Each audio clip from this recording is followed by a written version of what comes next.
Praise the lord. యేసుక్రీస్తు నామములో Bible in depth అనేటువంటి కార్యక్రమానికి మిమ్మల్ని ఆహ్వానిస్తూ ఉన్నాను.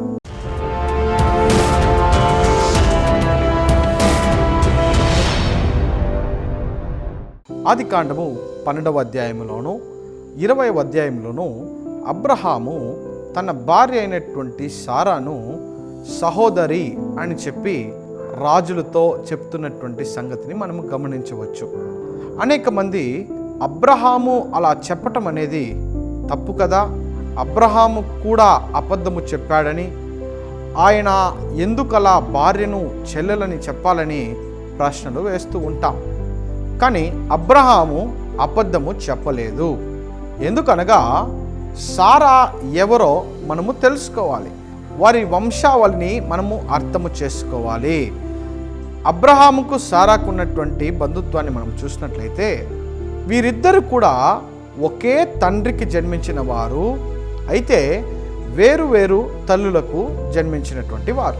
కాబట్టి సారాకు అబ్రహాముకు ఉన్నటువంటి బంధుత్వము మొదటగా సహోదరి సహోదరుడు అన్నటువంటి బంధుత్వమే వారిలో ఉన్నది. కానీ వీరిద్దరూ వివాహము చేసుకున్నారు కాబట్టి వారిప్పుడు భార్యాభర్తలుగా మార్చబడారు. ఇక్కడ మీరు గమనించినట్లయితే అబ్రహాము సారా ఐగుప్తుకు వెళ్ళేటప్పుడు అక్కడ ఉన్నటువంటి వారు ఈమె అందంగా ఉంది, ఈమెను పొందటం కోసము అబ్రహామును చంపి ఆమెను పొందుకోవాలని చూస్తారేమో అనేటువంటి ఒక భావనతో అబ్రహాము సహోదరిగా సారాను అక్కడ గుర్తించడాన్ని మనము గమనించవచ్చు. 20వ అధ్యాయంలో కూడా అదే సన్నివేశాన్ని మనము గమనించవచ్చు. అయితే ఇక్కడ అబ్రహాము చెప్తున్నటువంటి మాటను మనము 20వ అధ్యాయము 12వ వాక్యములో గమనించి చూస్తే, అంతేకాక ఆమె నా చెల్లెలను మాట నిజమే, ఆమె నా తండ్రి కుమార్తె గాని నా తల్లి కుమార్తె కాదు, ఆమె నాకు భార్య అయినది. కాబట్టి అర్థం చేసుకుందాం, ఈమె చెల్లెలు వివాహము చేసుకున్నాడు కాబట్టి భార్య కూడా అయ్యింది. దీనిని అర్థం చేసుకోవాలంటే ఆ కాలము నాటి పరిస్థితులను మనం అర్థం చేసుకోవాలి. అనేక మంది అంటూ ఉంటారు, కయీను ఆబేలు వీరికి భార్య ఎక్కడి నుంచి వచ్చింది, వాళ్ళు ఎలా సంతానం పెరిగింది అని చెప్పి కూడా అడుగుతూ ఉంటారు. దీనికి సమాధానం ఏమంటే, ఆ కాలంలో వేరెవ్వరు ప్రజలు లేరు కాబట్టి లోకములో చెల్లెళ్లను వివాహము చేసుకుంటూ ఉన్నారు. ఎందుకంటే సంతాన వృత్తి కోసము చెల్లెళ్లను వివాహము చేసుకొని సంతానమును అభివృద్ధి చేస్తూ ఉన్నటువంటి కాలం అది.